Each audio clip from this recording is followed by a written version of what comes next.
वृंदावन की एक गोपी रोज दूध दही बेचने मथुरा जाती थी। एक दिन ब्रज में एक संत कथा सुनाने आए। गोपी भी कथा सुनने गई। संत कथा में कह रहे थे, भगवान के नाम की बड़ी महिमा है। नाम से बड़े बड़े संकट भी टल जाते हैं। नाम तो भव सागर से तारने वाला है। यदि भव सागर से पार होना है तो भगवान का नाम कभी मत छोड़ना। कथा समाप्त हुई। गोपी अगले दिन फिर दूध दही बेचने चली। बीच में यमुना जी थी। गोपी को संत की बात याद आई।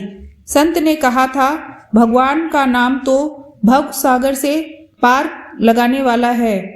जिस भगवान का नाम भव सागर से पार लगा सकता है, तो क्या उन्हीं भगवान का नाम मुझे इस साधारण सी नदी से पार नहीं लगा सकता? ऐसा सोचकर गोपी ने मन में भगवान के नाम का आश्रय लिया। भोली भाली गोपी यमुना जी की ओर आगे बढ़ गई। अब जैसे ही यमुना जी में पैर रखा तो लगा मानो जमीन पर चल रही है और ऐसे ही सारी नदी पार कर गई।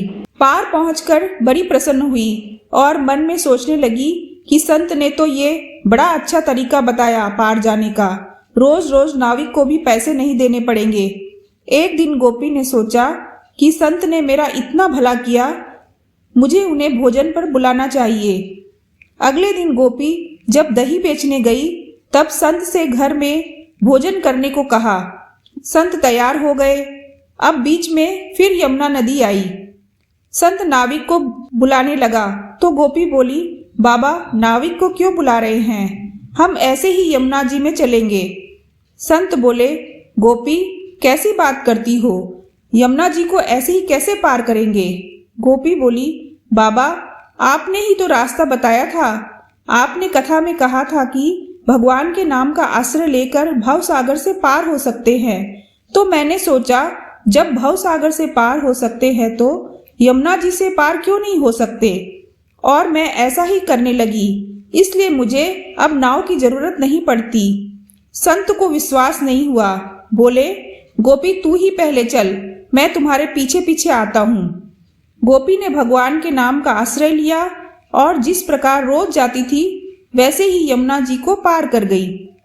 अब जैसे ही संत ने यमुना जी में पैर रखा तो झपक से पानी में गिर गए। संत को बड़ा आश्चर्य हुआ।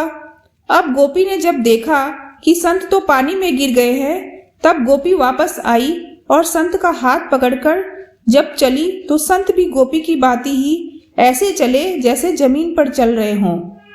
संत तो गोपी के चरणों में गिर पड़े और बोले कि गोपी तू धन्य है। वास्तव में तो सही अर्थों में नाम का आश्रय तो तुमने लिया है और मैं जिसने नाम की महिमा बताई, मैंने सही अर्थों में नाम का आश्रय नहीं लिया।